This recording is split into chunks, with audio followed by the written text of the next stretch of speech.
मुख्यमंत्री अजित पवारांची जनसन्मान यात्रा आज नागपूर जिल्ह्यात नागपूरच्या काटोलमध्ये अजित पवार शेतकरी आणि महिलांशी साधणार संवाद। स्पाइसजेट कंपनीची आर्थिक स्थिती खालावली। 150 केबिन कर्मचाऱ्यांना पाठवलं 3 महिन्यांच्या सक्तीच्या रजेवर। विमानांच्या फेऱ्यांची संख्याही केली कमी। कसबा विधानसभा पुन्हा ताब्यात घेण्यासाठी खासदार मुरलीधर मोहोळ सक्रिय। भाजप सभालेखीला असलेला कसबा पुन्हा खेचून आणण्याच्या कार्यकर्त्यांना दिल्या सूचना।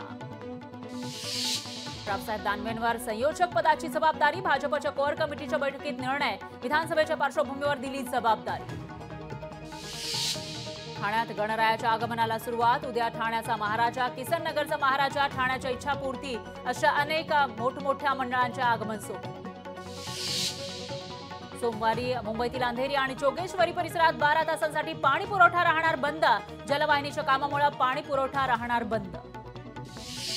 मराठवाड्यातील जायकवाडी धरणाचा पाणीसाठा पोहोचला 81%। नगर आणि नाशिक भागामध्ये झालेल्या जोरदार पावसामुळे जायकवाडीच्या पाणी पातळीत वाढ।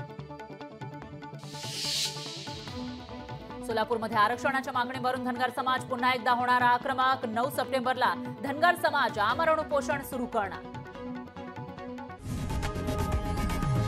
लोकशाही मराठी ऐका, पहा, जागरूक रहा।